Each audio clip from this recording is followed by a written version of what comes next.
Question है, किसी घड़ी में 2 बजे से 3 बजे के बीच घंटे और मिनट की सुई एक दूसरे पर संपाती होगी।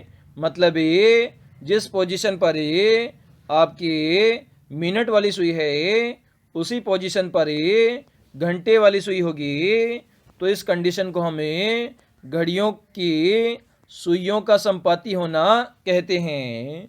तो सिंपल सा यहाँ पर सबसे पहले घड़ी के अंदर 2 हम बजा दे हैं, तो 2 पर सुइया आपका घंटे वाला इधर होगा और मिनट वाला इधर होगा, और बीच में आपका 1 बजा होगा। तो आप जानते हैं प्रत्येक जो घंटा होता है उसमें 30 डिग्री का कोण होता है। तो 2 घंटे में कितने डिग्री का कोण हो जाएगा? 60 डिग्री का कोण हो जाएगा।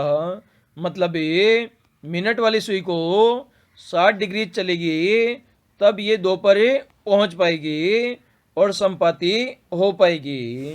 तो इसमें हमें टाइम यहाँ पर निकालते हैं। टाइम बराबर डिस्टेंस अपॉन स्पीड होता है।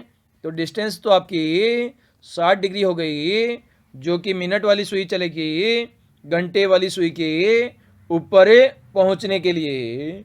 और यहाँ पर जो स्पीड होती है तो घंटे और मिनट वाली सुई की जो रिलेटिव स्पीड होती है वो 11/2 डिग्री पर मिनट होती है।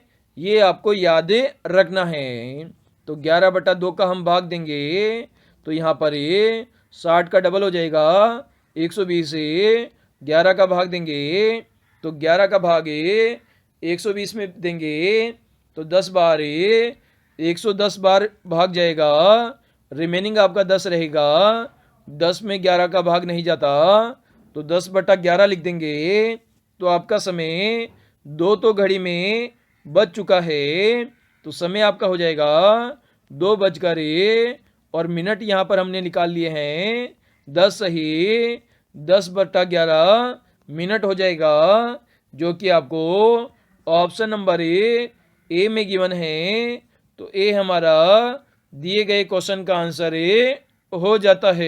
क्वेश्चन है आपका, किसी भी छोर से शुरू होने पर यदि किसी पंक्ति में आपका नंबर 11वां है तो बताइए पंक्ति में कितने व्यक्ति है। मतलब आप यहाँ पर खड़े हैं और किसी भी छोर से आपका शुरू किया जाए, मतलब लेफ्ट साइड से शुरू करो या राइट साइड से शुरू करो, आपकी पोजीशन कौन सी आएगी? 11वीं आपकी पोजीशन आ जाएगी। जो आपने यहाँ पर पोजीशन आपकी ली वो आपकी लेफ्ट साइड से भी ली और राइट साइड से भी ली। तो 2 बार हमने पोजीशन ली तो 11 + 11 किया और उसमें से हम 1 घटाएंगे टोटल नंबर निकालने के लिए, क्योंकि लेफ्ट साइड से भी आपको हमने काउंट कर लिया और राइट साइड से भी आपको काउंट कर लिया, लेकिन आप व्यक्ति तो कितने हो? एक ही हो। तो 1 यहाँ पर घटा देंगे तो 11 दूना 22 हो जाएगा। 22 में से हमने 1 घटाया तो आपको 21 प्राप्त हो गया, जो कि आपके टोटल पर्सन हैं पूरी लाइन में।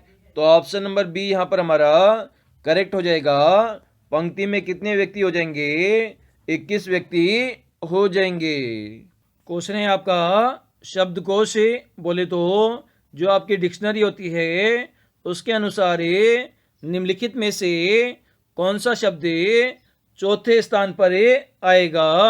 तो वो शब्द आपको यहाँ पर फाइंड आउट करना है। तो यहाँ पर सभी शब्दों को हम लिख लेते हैं। तो यहाँ पर SAN SAN SAN SAN SAN, तो SAN तो आपका यहाँ पर सभी में कॉमन है। उसके बाद में A B C और D की हम बात करते हैं, ये आपका कॉमन है। उसके बाद में यहाँ पर S लिखा है, उसके बाद में इसमें आपका A लिखा है, उसमें C लिखा है और इसमें भी C लिखा है। तो जो B नंबर का जो आपकी सीरीज है जो कि SAN सैन नेट्रोशियन है वो आपका फर्स्ट नंबर पे आएगा, क्योंकि अल्फ़ाबेट में ए सबसे पहले आता है। उसके बाद में जो आपका ए है वो तो आपका सबसे लास्ट में आएगा, तो संस्कृत आपका सबसे लास्ट में आएगा। और सी यहाँ पर लिखा है, उसके आगे का चेक करते हैं, तो यहाँ पर टी लिखा है, उसके आगे आई लिखा है, तो ये यहाँ पर कॉमन चल रहा है। उसके बाद में टी और ओ लिखा है, तो ओ आपका पहले आता है, तो ये सेकंड नंबर पे आएगा, ये आपका थर्ड नंबर पे आएगा। और जो आपका संस्कृत है वो कितने नंबर पे आएगा, वो आपका चौथे नंबर पे आएगा। और चौथे नंबर का शब्द ही आपसे पूछा गया है, तो ऑप्शन नंबर ए यहाँ पर हमारा करेक्ट आंसर ए हो जाएगा। क्वेश्चन है आपका, अनु का एक भाई मोहन है, तो अनु का सबसे पहले यहाँ पर ए हमने भाई बनाया, कौन है, मोहन है। आगे कहा गया है अनु चंदा का पुत्र है, तो यहाँ पर हमने चंदा बनाया, इसका पुत्र कौन है, अनु है। आगे कहा गया है विमान जो है चंदा के पिता है, तो यहाँ पर विमान हमने लिखा, और ये किसके पिता है, चंदा के पिता है। और आगे पूछा गया है रिश्ते में मोहन का विमान से क्या संबंध है, तो यहाँ पर जो है अनु का एक भाई मोहन हो गया, और ये आपसे रिश्ता पूछा गया है, मोहन और ये विमान का रिश्ता पूछा गया है। तो यहाँ पर अनु क्या है, अनु चंदा का बेटा है, और ये चंदा के पिता कौन है, विमान है, तो ये यहाँ पर ये पौत्र हो जाएगा। विमान क्या हो जाएगा, विमान का पौत्र कौन हो जाएगा, अनु हो जाएगा। और अनु का भाई कौन है, मोहन है, तो मोहन भी आपका पौत्र हो जाएगा विमान का, जो कि आपको ऑप्शन नंबर बी में गिवन है। तो ऑप्शन नंबर बी यहाँ पर हमारा करेक्ट आंसर ए हो जाएगा। क्वेश्चन है आपका, जिस प्रकार आँख का संबंध चश्मे से है, उसी प्रकार टांग का संबंध किससे होगा, पैर से, मोजे से, जूते से या वेशाकी से। तो यहाँ पर हमने लॉजिक लगाया, आपकी जो आंखें होती है उस पर आप क्या लगाते हो, उस पर आप चश्मा लगाते हो।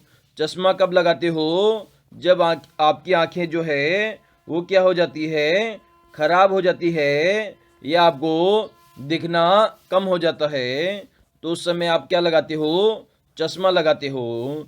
उसी प्रकार अगर आपकी टांग खराब हो जाए तो आप किसका प्रयोग करोगे, पैर का नहीं, मोजे का नहीं, जूते का नहीं, तो किसका प्रयोग आपको करना पड़ेगा, वेशाकी का प्रयोग आपको करना पड़ेगा।